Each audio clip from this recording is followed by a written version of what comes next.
La verdad es que yo te mentiría si supiera los alcances legales de todo este acuerdo al cual se llega tanto con la familia organizada en cooperativas como al que se tiene que llegar eventualmente por un tema de precio con los dueños de los terrenos. Queremos tratar de entender un poco más esto y sobre todo desde las propuestas de uno de los candidatos presidenciales.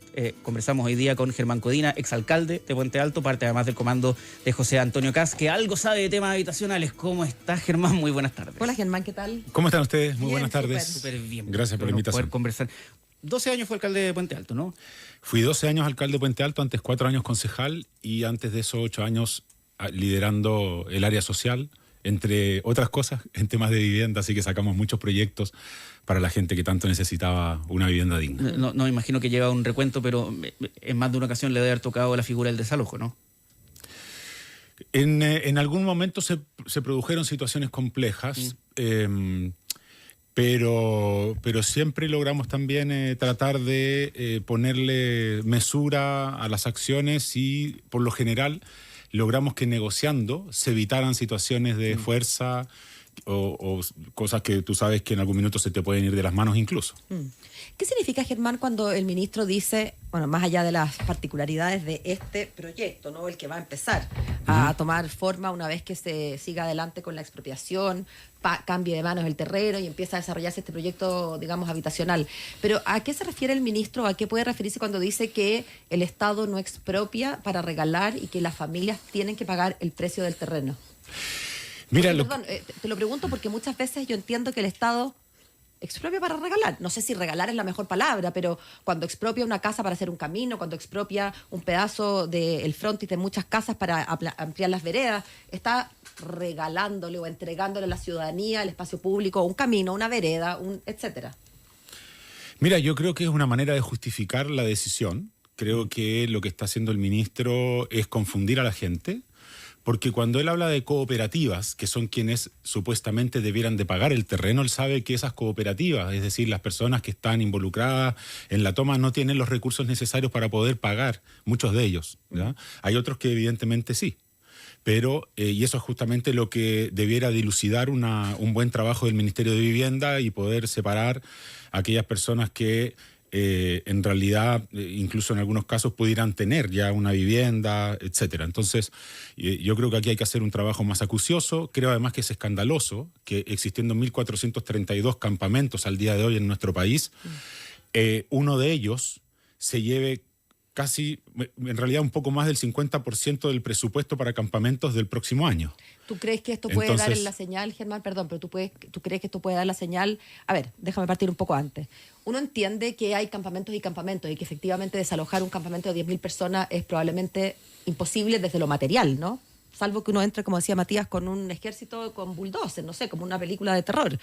Entonces, uno entiende que distintas realidades, y mientras más personas, es una realidad más compleja, ahora ameritan soluciones distintas.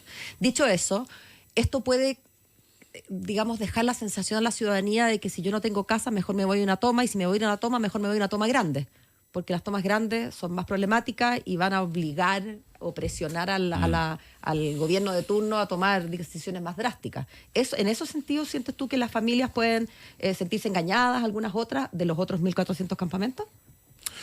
A ver, primero, evidentemente puede haber campamentos que tengan mayor antigüedad y que incluso estén más avanzados en tener los ahorros necesarios para poder postular a su vivienda definitiva. Cosa que el Ministerio de Vivienda no nos está informando, no nos está dando a nosotros ya la panorámica completa de en qué situación están los 1.432 campamentos de Chile. En segundo lugar, también tiene familias allegadas que con mucho esfuerzo están pagando su arriendo, algunos de ellos, hay otros que son allegados en casas de familiares, de amigos, etcétera. Y esas familias, evidentemente, hacen un tremendo esfuerzo, han respetado la fila, no han ido a engrosar ningún campamento de nuestro país porque entienden que en algún minuto se había fijado la política nacional de vivienda de no permitir que la gente se saltara la fila, incluso aunque fuera a través de la instalación en un campamento. Y cuidado, entiendo perfectamente que hay muchas personas que estando en el campamento sí necesitan la ayuda rápidamente. No estoy diciendo yo que nadie debiera de encargarse de diseñar, desarrollar, implementar una política habitacional que les permita, ¿no es cierto?, a las personas que están en campamentos poder tener definitivamente una vivienda con acceso a alcantarillado, agua potable, toda la urbanización y además ojalá muy bien ubicado también en las ciudades en las que están, porque otro de los problemas que ha tenido la política habitacional de manera histórica es la forma en que termina llevando a la periferia a muchas familias que yo creo que sí tenemos que pensar cómo vamos a generar lo que se denomina la integración urbana, que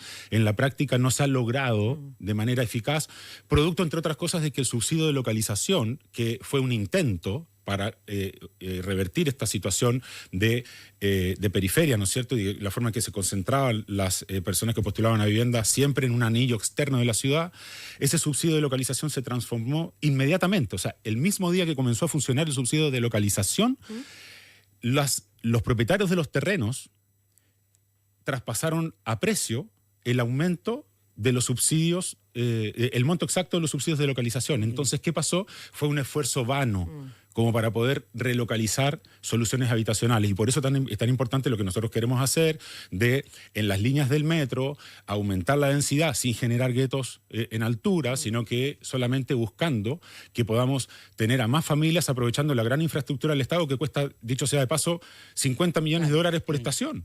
Y en algunas partes ni siquiera tienes edificaciones que permitan la densidad apropiada para poder usufructuar y recibir los beneficios de estar cerca de un medio de transporte como el metro. Germán, déjame hacerte una confesión. Te escucho hablar y denota inmediatamente hablar contigo que tú sabes de lo que estás hablando. Pero también estás en un comando.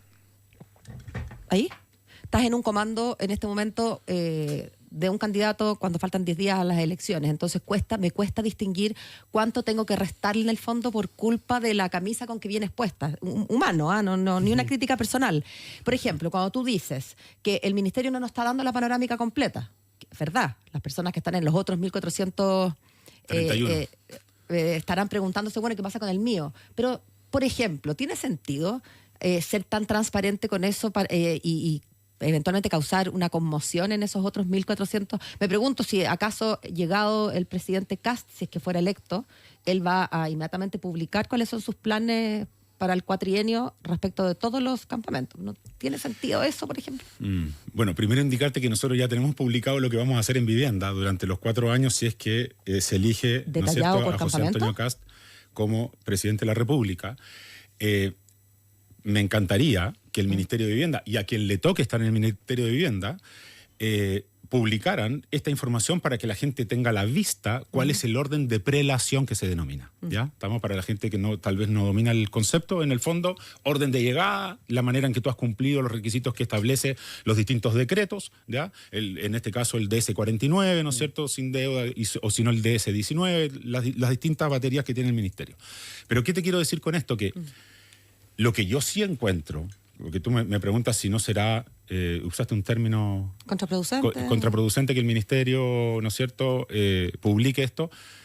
Yo digo que lo más contraproducente es que lo que le acaba de hacer sentir el Ministerio de Vivienda a la gente que está en campamentos, en 1.431 campamentos, ¿ya?, y el 32 es el de San Antonio, que en realidad no le interesa el orden de prelación, no le interesa quienes están en la fila hace muchos años, porque están respondiendo a un problema más bien de carácter político. Y creo también que hay que pensar...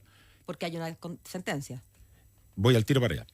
Porque aquí también tienes un problema serio con la gente que vive en San Antonio y la forma en que ellos han lamentablemente visto alterada su calidad de vida, su seguridad, etc. Y yendo al tema legal, evidentemente, lo que estamos observando es que el Ministerio de Vivienda ha eludido una y otra vez cumplir con la sentencia judicial del desalojo. Yo te puedo entender, porque también, seamos honestos, es evidente que mover a un campamento de esa naturaleza a través de la vía del desalojo es algo prácticamente impracticable. ¿Estamos? ¿Ya? Yo te reconozco que conociendo el trabajo territorial, conociendo las situaciones incluso en campamentos más pequeños, tengo claro que esto no se soluciona con una varita mágica, pero lo que tú hagas no puede significar que el resto de la gente que está esperando un subsidio de vivienda, en promedio, 11 años, porque ese es el promedio que se demoran los subsidios de vivienda en hacerse efectivos, toda esa gente que eventualmente lleva 10, ahora alguien le diga, no, mira, estos que se tomaron el terreno, que lo hicieron de manera violenta, que ni siquiera es de ellos, resulta que ahora el Estado les va a dar prioridad. A mí me parece escandaloso. Yo creo que es una muy mala señal la que está sembrando en este minuto el gobierno del presidente Boric a través de su ministro de Vivienda. Estamos conversando con Germán Codina, exalcalde, parte del comando de José Antonio Kast. Quiero hacerle un poquito doble clic a lo que usted acaba de decir, que entiende que es prácticamente impracticable, digámoslo prácticamente imposible, ¿no? Realizar un desalojo a una toma de estas características, sobre todo rápido, independiente que haya un fallo judicial de por medio. En ese sentido, me imagino que en el comando de José Antonio Kast han hablado de qué habrían hecho, ¿no? Porque uno también dice, la ley se tiene que cumplir, yo creo que estamos todos de acuerdo en esta mesa al respecto, pero también cuando vemos la realidad de la megatoma de San Antonio, uno dice, ¿cómo se cumple esa ley? ¿Cuál es la visión que usted tiene de cómo habría que haber, en este caso, actuado de tal manera que la solución fuera resolver el fallo, pero al mismo tiempo hacer cosas que sean posibles y practicables? Mira, es evidente que aquí lo que necesitabas era desde un comienzo haber abordado un campamento que se te estaba yendo de las manos, un campamento que estaba creciendo de una forma desmedida. Probablemente, si ya había una orden de desalojo, no haber permitido que nadie más se instalara durante los últimos meses, partiendo por una medida tan básica como esa. Pero, honestamente, creo que el tema de los desalojos, incluso en este caso, mira, el tema de la expropiación es injusta con propietarios de otros terrenos que han sido tomados, ¿ya?, que no tienen la suerte de tener tantas personas en su terreno y que el Estado proceda finalmente a comprárselo. Dicho sea de paso, lo que ha hecho el ministro con su equipo es proponer un valor. Ese valor lo proponen para la expropiación, pero los propietarios tienen, ¿no es cierto?, la facultad como para hacer la presentación, el reclamo, establecer a través de los mecanismos que corresponde la necesidad de que esto aumente. Y lo que se percibe y se puede más o menos estar pensando que va a pasar es que los propietarios claramente tienen en su poder muchas posibilidades de que el valor de mercado del terreno sea casi el doble. Entonces, también creo que esto es otro inconveniente, inconveniente es una palabra muy suave, ¿ya?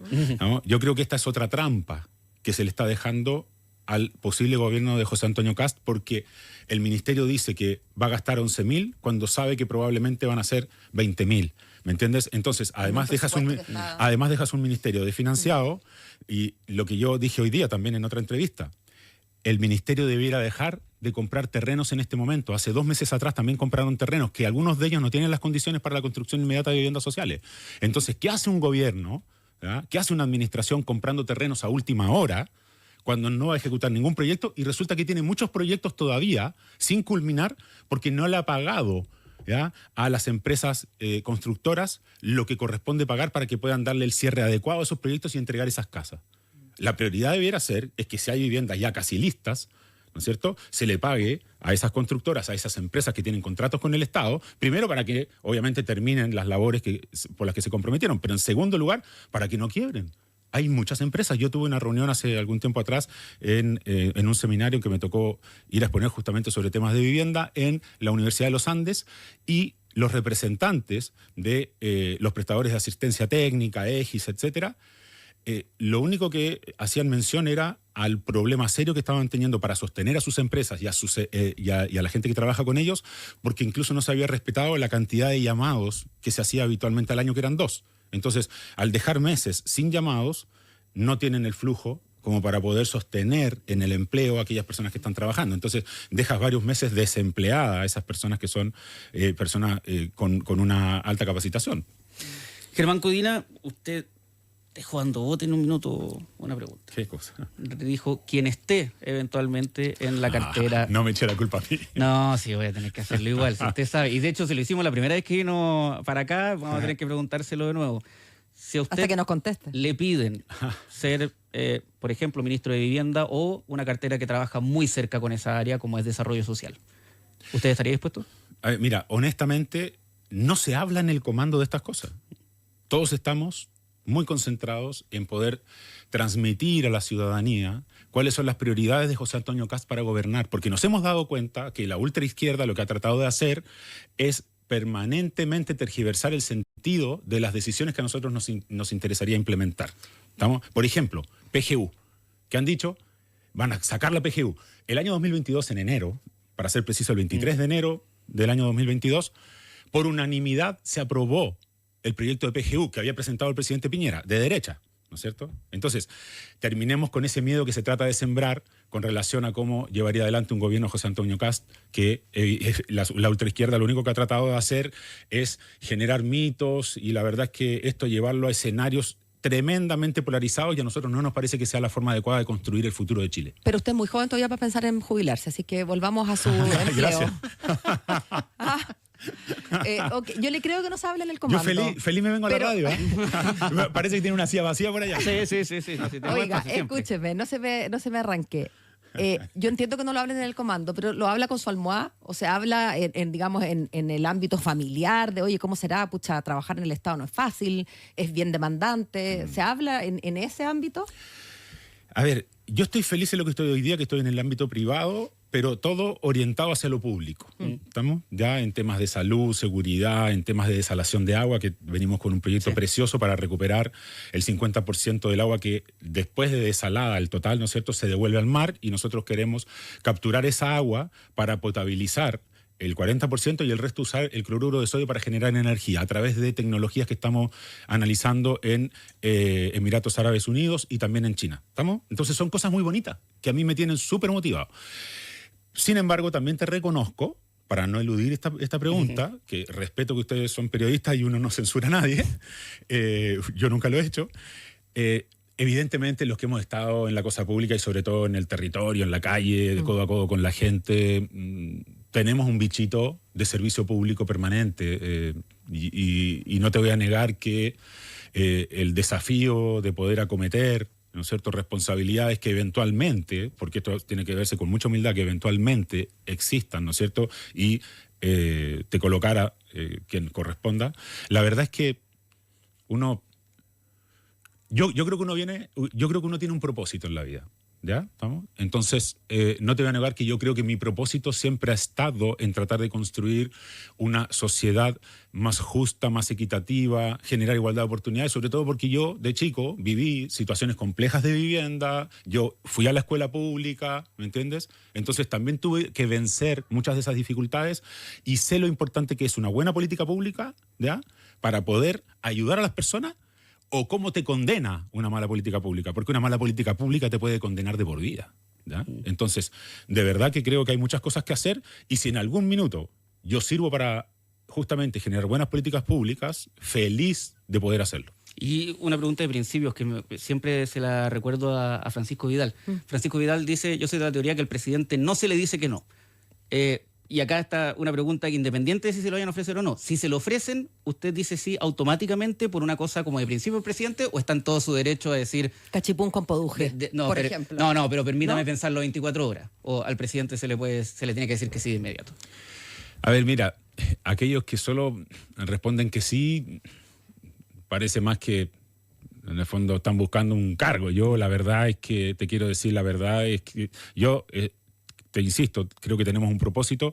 Mientras yo ese propósito lo logre a través del desarrollo de tecnologías innovadoras, ¿ya?, para ayudar a las personas en salud, en seguridad, el tema de la desalación, en educación, yo estoy cumpliendo ese propósito, estoy feliz donde estoy, ¿me entiendes? ¿Ya? Entonces, si el presidente eventualmente planteara, ¿no es cierto?, desarrollar esa labor desde otra trinchera, ¿no es cierto?, desde otro espacio, se analizaría. De verdad, yo creo que hay cosas que son bonitas, pero a la vez también uno tiene que ponderar. Yo, por ejemplo, cuando fui alcalde, y cuando terminé de ser alcalde, te diría en realidad, me di cuenta de cosas muy simples que la gente común y corriente hace todos los días, pero no las valora. Por ejemplo, un día, después de haber terminado de ser alcalde, me llama mi hija, ¿ya? ¿Vamos? Me llama del colegio y me dice, papá, ¿me puedes venir a buscar? Oye, ese día me cayeron lágrimas, te juro. ¿Por qué? Porque son tantos los años que fui alcalde que yo no podía salir nunca en horario laboral para ir a buscar al colegio. Solamente los iba a dejar al colegio, ¿me entiendes? Y así todo, hubo dos que antes que yo terminara de ser alcalde salieron del colegio. Ya nunca los pude ir a buscar. ¿Me entiendes? Entonces, probablemente para mucha gente son tonteras, pero para mí, ¿ya? El tema del vínculo con tus hijos, el tema del vínculo con tu gente cercana es sumamente importante. Entonces, son cosas que uno tiene que ponderar. ¿Me entiendes? Le tengo una final, pero esta como ciudadano. Como el ciudadano Germán Codina, que de hecho es su estatus en todo caso en este momento.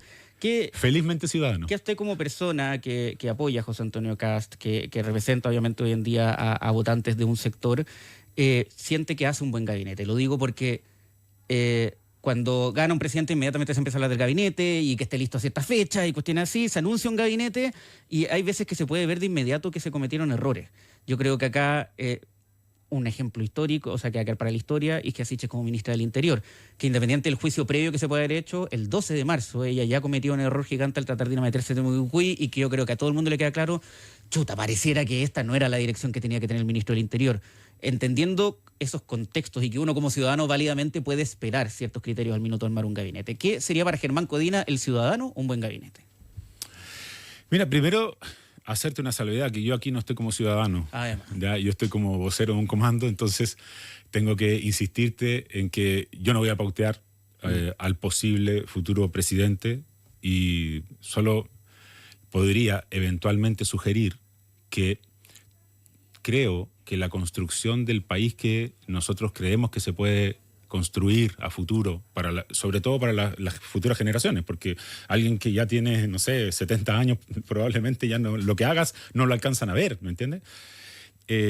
Primero, creo que sería muy valioso considerar que nuestra coalición hoy día es una coalición súper amplia, ¿ya? O sea, nosotros estamos desde demócratas, ¿no es cierto?, hasta libertarios. Y por cierto que hay diferencias, pero lo bueno es que hemos sabido convivir con esas diferencias, a pesar de que muchas veces se nos achacó que éramos intolerantes, ¿me entiendes? Entonces, lo primero es que la ciudadanía vea, aquí hay un equipo que quiere gobernar, y para gobernar lo que necesitas también es diálogo, entendimiento, establecer, obviamente, buenas políticas públicas, pero también hacerlo con credibilidad y con las personas adecuadas, con las teclas adecuadas. Entonces, yo creo que junto con el gobierno de emergencia, que evidentemente va a tener muchas urgencias, porque lo que sí te puedo decir es que todos los equipos que están trabajando en lo técnico, incluso ya han avanzado en redactar, ¿ya?, pautas, redactar eventualmente modificaciones legales que tienen que mandarse al Congreso. O sea, lo que hay es mucha premura por no perder el tiempo, y eso es algo que instauró José Antonio Kast y le dijo a los equipos, porque yo estuve presente, no voy a perder ni un día. Así que no quiero después que me digan, no, es que todos nadie sabía y que íbamos a esperar. No, todos están trabajando como si es que la ciudadanía nos fuera a dar la confianza para poder gobernar, ¿ya? Y eso también creo que es un buen gesto hacia la ciudadanía. No vamos a improvisar en caso que nos toque ser gobierno. Germán Codina, exalcalde, no solo ciudadano, vocero del comando de José Antonio Kast también. Muchísimas gracias por haber conversado con nosotros esta tarde.